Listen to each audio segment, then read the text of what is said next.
They took control of almost the whole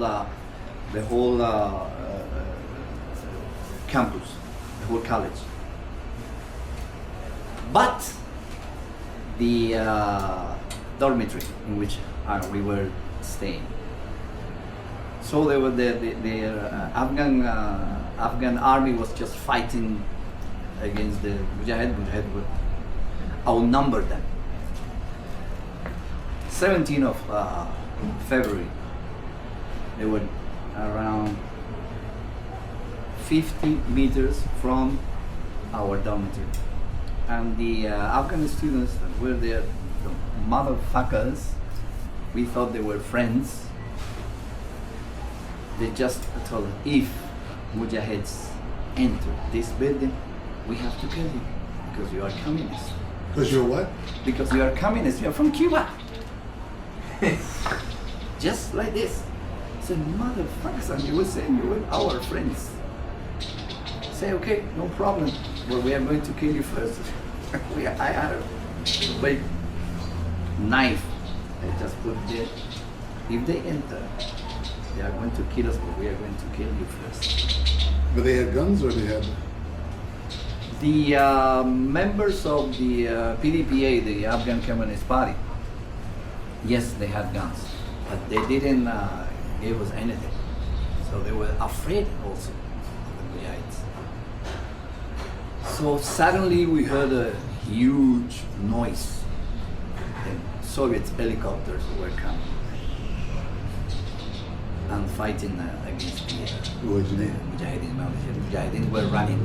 But for the first time, I realized that nobody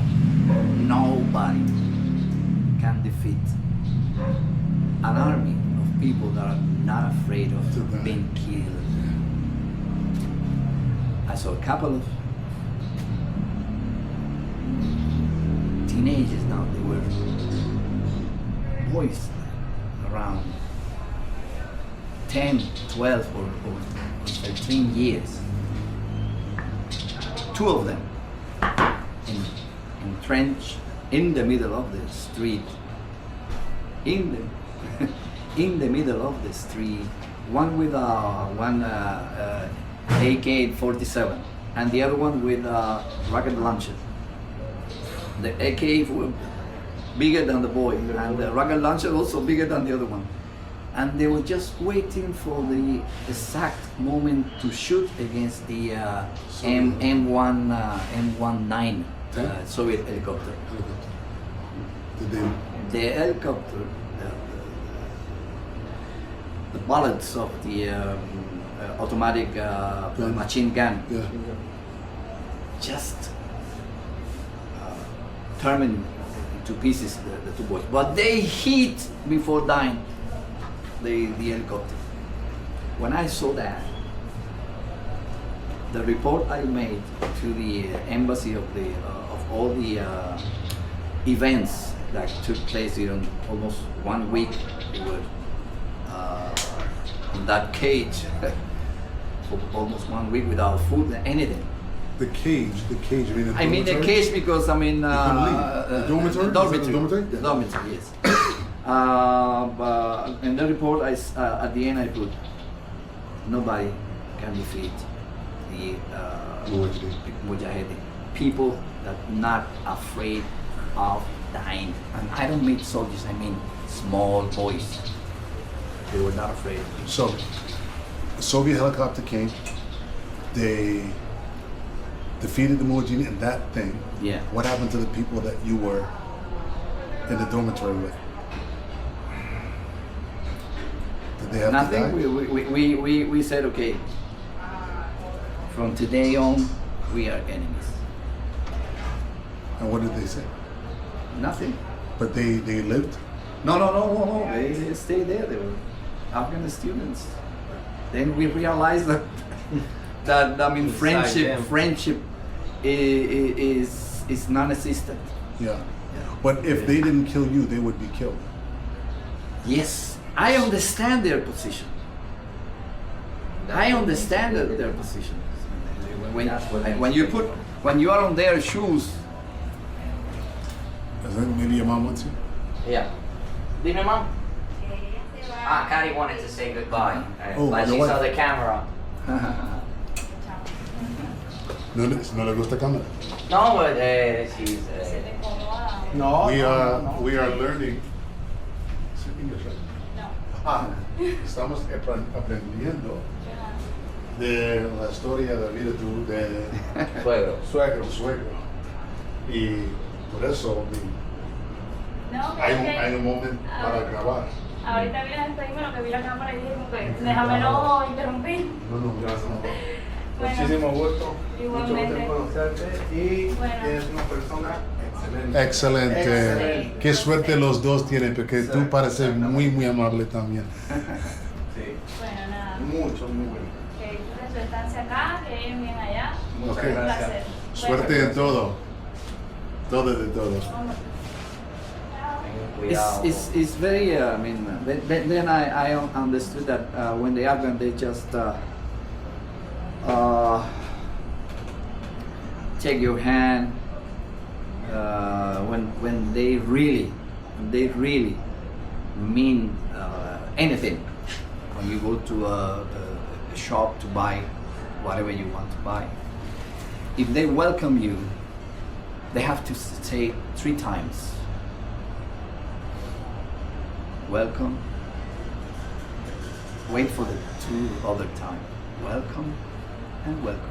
If they 3 times mention the word welcome, it's true that they are welcoming you. When they want to be your friend, they also repeat several times that they want to be your friend. So when they just say once, anywhere, I mean, whether it is whether they declare that you are the enemy or that you are their friend, if you say only one time, do not expect any friendship or any welcoming party from their side. But you learn this with the time. So we learned that these guys, they came one day to our room and they never came back to the room. But there were some other Afghans that were really friend of ours, and they saved our life several times also. So we have to tell the truth also in this aspect.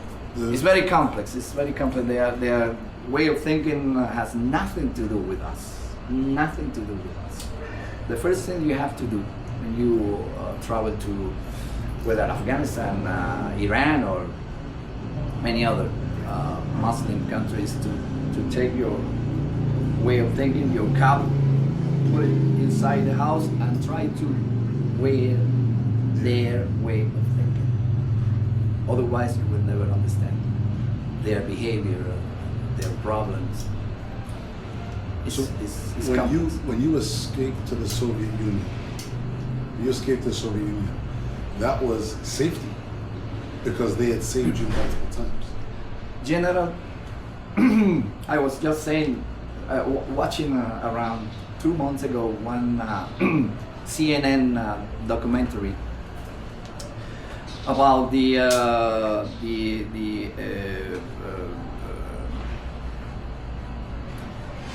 82 how do you call it, Marine battalion that went to Afghanistan.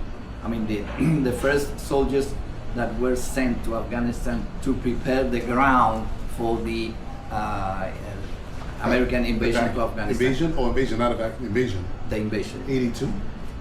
No. In 92,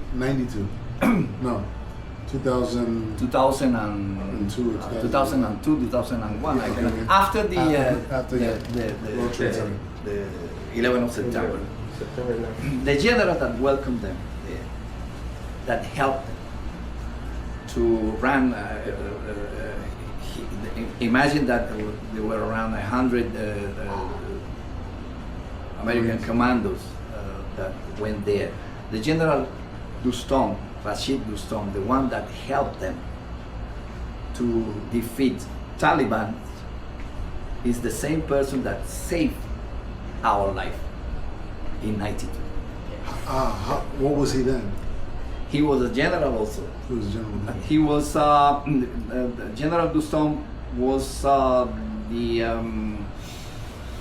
the fire how do you call it, the fireman, The firefighter. the firefighter. They call it the firefighter.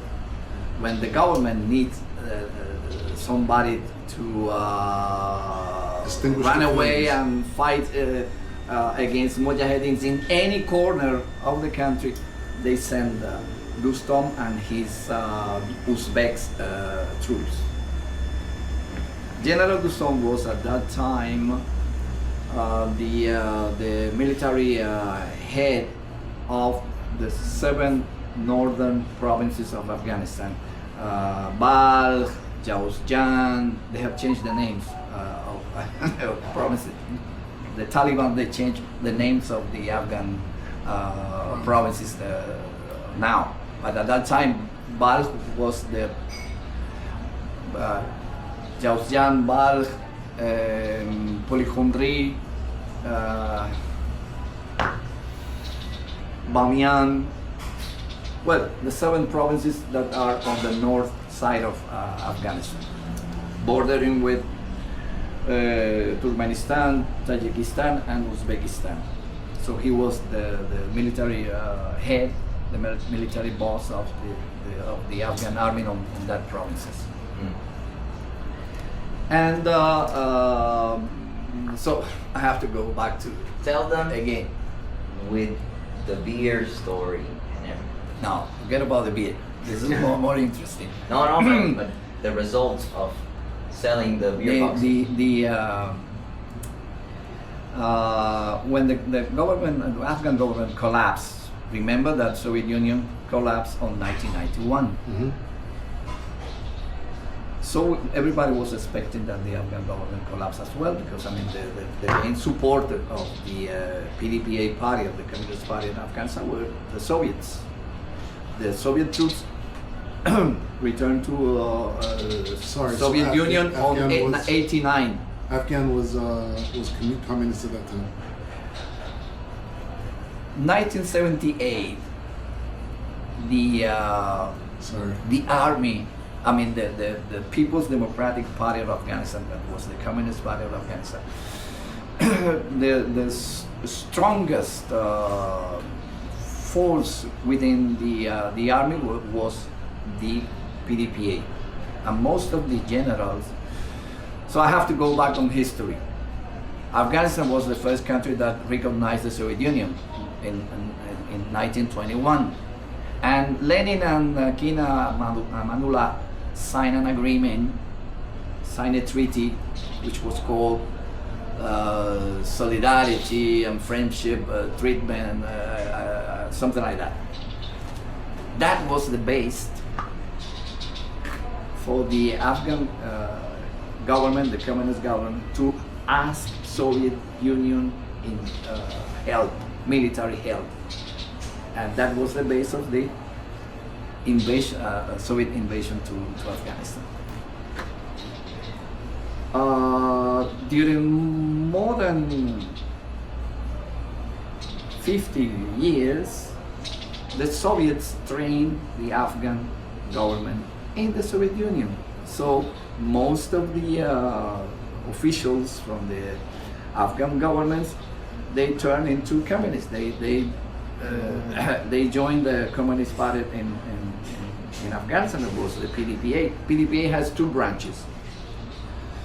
They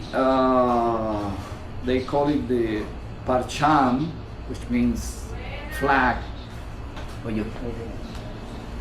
which means flag, and the Khalki branch. The Parcham, most of the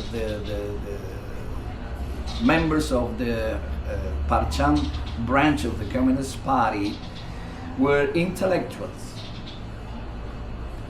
and the majority of the members of the Khalki branch of the Communist Party of Afghanistan were peasants and workers. But Afghanistan was never had any chance to develop, so the working class was very small.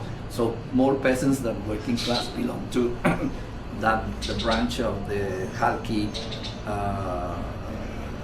PDPA party.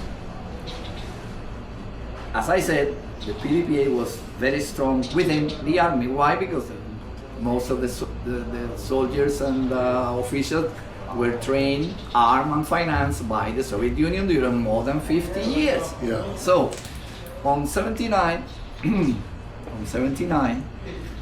on 78,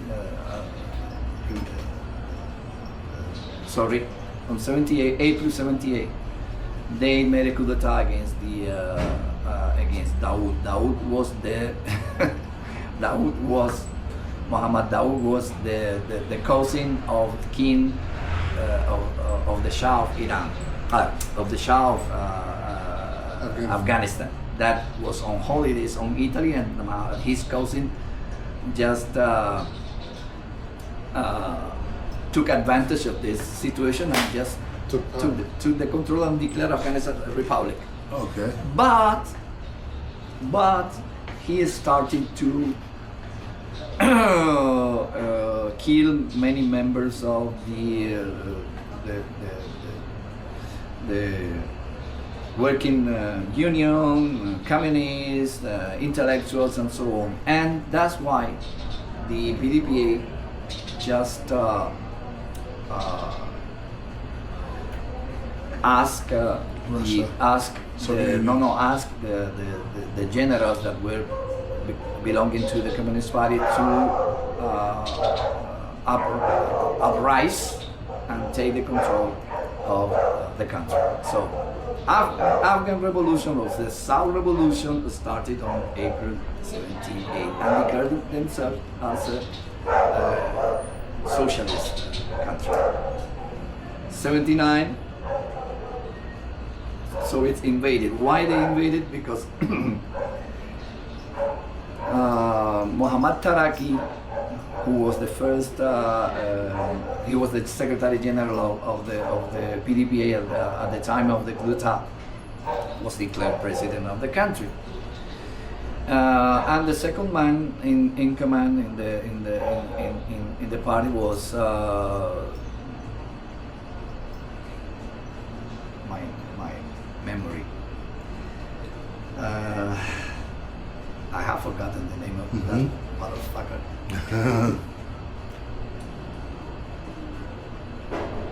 I have forgotten his name. Okay. Okay, the second man did the same thing that the cousin of the king he killed. did. Yeah. In Cuba, the non-aligned movement was celebrating the summit meeting, and Afghanistan was a member of the non-aligned movement. So Muhammad Taraki came to Cuba to participate in the summit meeting. When he was in Cuba, then forgotten his name. That person. Okay, that person took control of the country. So Taraki, when he was coming back to Afghanistan, he stopped in Czechoslovakia to discuss the situation of Afghanistan with Babra Karmal, who was the Secretary General of the Parcham branch of the Communist Party. But Amin, but Amin had a lot of spies inside the personal guard of Muhammad Taraki. So they just called him and said, hey, Taraki is preparing some kind of attempt against you because he was just discussing with Karmal this issue. So when Taraki landed in Kabul, Amin just killed him. And just then he was telling Karmal, Anahita Rabelsad, and Najibullah, some other members of the party that were sent as ambassadors abroad, that they were not welcome any longer to Afghanistan. And I mean, started to, that's what the Soviets say. I have no Proof. proof of what they say that Amin was approaching CIA and the USA. That was the pretext for the invasion to Afghanistan. Nobody proved that Amin was a member of the CIA or contacted Americans. But he was a very dangerous guy. I think he was a little bit mad. He was killing. In Kabul University, he killed more than 500 students. When students were just always during midnight, that the personal guard of Amin was coming to university, they'd rather commit suicide. They were just jumping from the dormitory to the streets, in order trying to run away, but they just killed themselves. He killed 500 students there. We just arrived a few weeks after he was killed by the Soviets in the Ministry of Defense. How did Soviets kill him? They attacked the Ministry of Defense. He was there. And then you arrived. We arrived before that, but he was just running away because he knew Soviets were coming. But then, Saifullah Amin. then thinking of that, you can tell them, how did you manage to escape that? Because you started from the guy you knew. Oh yeah. Imagine that suddenly, the government collapsed.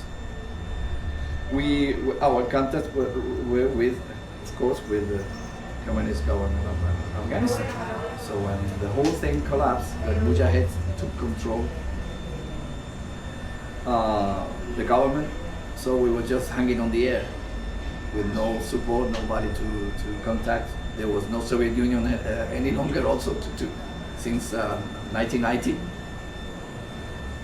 So we were discussing the way inside the embassy, the way to get the hell out of that country. So the ambassador proposed to talk to the Russians. They were sending every now and then plane to try to take back their citizens and their embassy personnel from Afghanistan. It was unsuccessful all the time. They were just blowing up the planes of the air. Yeah. So with that experience, I said to the ambassador, Mr. Ambassador, if you wish, you can go with us, with the Russians. I'd rather stay here in this country. It was completely suicide to run away with. So around April, the United Nations and the United Nations mission in Afghanistan, together with the Red Cross, Geneva Red Cross, they proposed to create two teams. At that time, we were 27 embassies in Kabul. So they divided the teams. The United Nations with the ICRC, they started to have contact with the Mujahideens, the opposition of the Mujahideens on Peshawar. Mujahideens took control, but the funny thing is that the Seventh Alliance, which was integrated mostly by Pashtun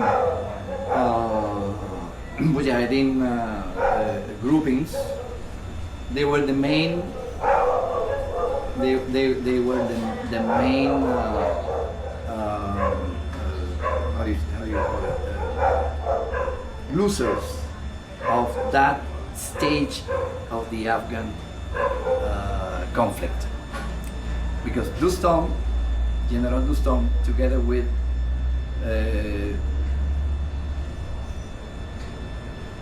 Tajiks, Uzbeks, and Hazaras, Mujahideen groupings, they united themselves. And created the Northern Alliance. So the Northern Alliance was faster than the seven alliance integrated by Pashtun parties. So they took control of Kabul and of almost the whole country, and cornered the Pashtun groupings to the south. This is the reason why Pakistan, Saudi Arabia, and some others created Taliban. Okay, let's wait to that moment. When the Northern Alliance took control with General Dostum and General Abdul Majid and some other generals we knew,